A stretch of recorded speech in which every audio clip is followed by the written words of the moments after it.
Phone tapping కేసులో కీలక పరిణామం చోటు చేసుకుంది. ఎవిడెన్స్ మెటీరియల్ ని కోర్టుకు సమర్పించారు పోలీసులు. 3 బాక్సుల్లో ఆధారాలను కోర్టుకు సమర్పించారు. స్వాధీనం చేసుకున్న హార్డ్ డిస్క్లు, పెన్ డ్రైవ్లు, సీడీలను కోర్టుకు అందజేశారు. అన్నింటినీ జతపర్చుతూ మూడోసారి ఛార్జ్ షీట్ దాఖలు చేశారు పోలీసులు. ఇటు మాజీ అడిషనల్ ఎస్పీల బెయిల్ పిటిషన్ పై విచారణ వాయిదా వేసింది కోర్టు. రేపు తిరుపతన్న, భుజంగరావు బెయిల్ పిటిషన్ పై విచారణ జరగనుంది. రైట్, మరిన్ని వివరాలు ధనరాజ్ అందిస్తారు. ధనరాజ్, ఫోన్ ట్యాపింగ్ సంబంధించిన అప్డేట్స్ ఏంటి? కేసు వ్యవహారంలో కీలకమైనటువంటి పరిణామాలు చోటు చేసుకుంటున్నాయి. 3 బాక్సులలో మొత్తం ఈ ఫోన్ ట్యాపింగ్ సంబంధించిన వ్యవహారాలకు సంబంధించిన ఎవిడెన్స్ అన్నిటిని కూడా ఇటు కోర్టుకు సమర్పించడం జరిగింది. అయితే మార్చి 10వ తేదీన ఎఫ్ఐఆర్ జరిగిన తర్వాత మొత్తం దర్యాప్తు చేసినటువంటి స్పెషల్ ఇన్వెస్టిగేషన్ టీం ఇప్పటికే 68 పేజీల ఛార్జ్షీట్ను దాఖలు చేయడం జరిగింది. అందులో ఉన్నటువంటి అంశాలన్నింటినీ కూడా పూర్తిగా కోర్టుకు సమర్పించారు.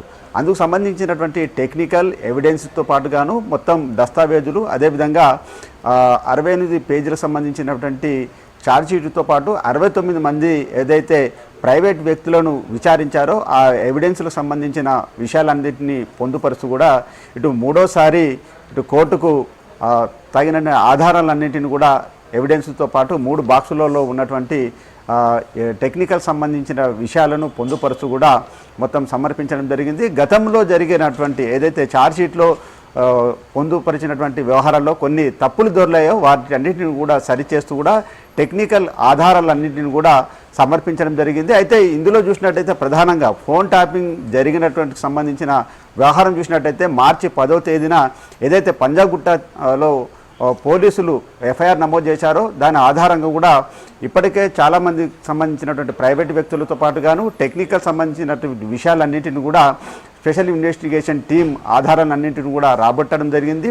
తగిన సంబంధించిన అభియోగాలు ఏవైతే ఉన్నాయో మొత్తం ఈ ఫోన్ ట్యాపింగ్ సంబంధించిన వ్యవహారంలో అప్పుడున్నటువంటి ఎస్ఐబి మాజీ చీఫ్గా ఉన్నటువంటి ప్రభాకర్ రావు నేతృత్వంలోనే కొనసాగింది. అప్పుడున్నటువంటి బీఆర్ఎస్ ప్రభుత్వంలో కేసీఆర్ ఆదేశాలతోటే ఈ ఫోన్ ట్యాపింగ్కు పాల్పడినట్లుగా పలువురికి సంబంధించినటువంటి కన్ఫెషన్ రిపోర్ట్ ఆధారంగా కూడా దర్యాప్తు కొనసాగింది. ఆ తర్వాత చూసినట్టయితే 90 రోజుల తర్వాత ఈ ఛార్జ్షీట్ను మొదట దాఖలు చేయడం జరిగింది. దాఖలు చేసినటువంటి క్రమంలోనే మొత్తం అందులో కొన్ని సంబంధించిన తప్పులు దొరలాయి. ఆ టెక్నికల్ సంబంధించిన వ్యవహారాలపైన కూడా ఇటు కోర్టు మళ్ళీ దాన్ని సరిచేసి తీసుకురావాలని కోరేటువంటి క్రమంలోనే తగినటువంటి ఆధారాలను 3 ట్రక్కు పెట్టెలలో ఈరోజు పూర్తి ఎవిడెన్స్లన్నింటిని కూడా పొందుపరచడం జరిగింది. మరోవైపున చూసినట్టయితే ఈ కేసులో మొత్తం 6 నిందితులను పేర్కోవడం జరిగింది. ఇప్పటికే 4 నిందితులైనటువంటి మాజీ టాస్క్ ఫోర్స్ ఓఎస్డీగా ఉన్నటువంటి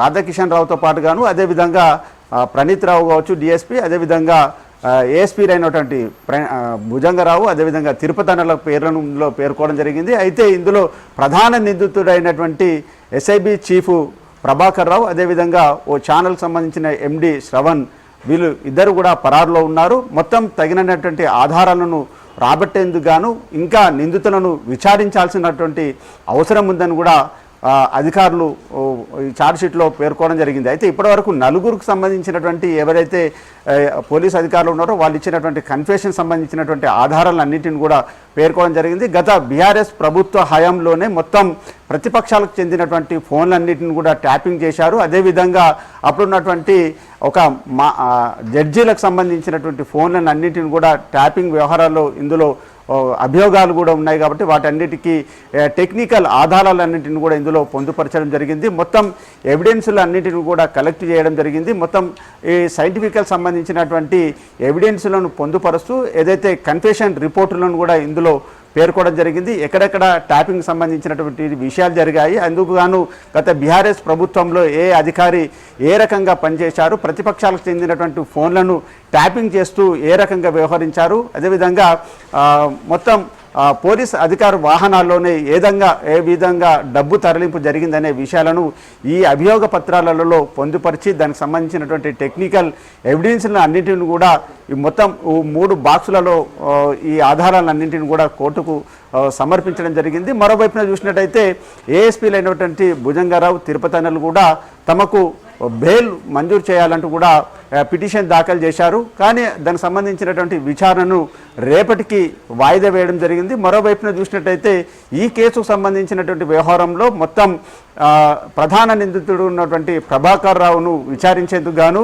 ఇప్పటికే లుకౌట్ నోటీసులు కూడా జారీ చేశారు. లుకౌట్ నోటీసుల ప్రాసెస్ కూడా కొనసాగుతున్నటువంటి క్రమంలోనే ఆయనకు ఏదైతే వీసా గడువు ఉందో ఆ వీసా గడువు కూడా ఈరోజు ముగుస్తుంది. కాబట్టి ఇక ప్రభాకర్ రావును విచారించినట్లయితే ఖచ్చితంగా మరికొంతమందికి సంబంధించినటువంటి ఈ ఫోన్ ట్యాపింగ్ వ్యవహారంలో కీలకమైనటువంటి నేతలకు కావచ్చు, అధికారులకు సంబంధించినటువంటి పాత్ర బయటకు పడే అవకాశం ఉంది. కాబట్టి ఇప్పుడు ఇందులో నిందితులుగా ఉన్నటువంటి భుజంగారావు కావచ్చు, తిరుపతి అన్నలకు సంబంధించినటువంటి బెయిల్ను ఇవ్వకూడదంటూ ఇంకా వారిని విచారించాల్సిన అవసరం ఉందని కూడా ఇటు దర్యాప్తు సంస్థలు భావించినటువంటి క్రమంలోనే ఇక తిరుపతి అన్న భుజంగారావుల బెయిల్ పిటిషన్ను రేపటికి వాయిదా వేసింది. Mounitha. Okay, thank you Dhanraj.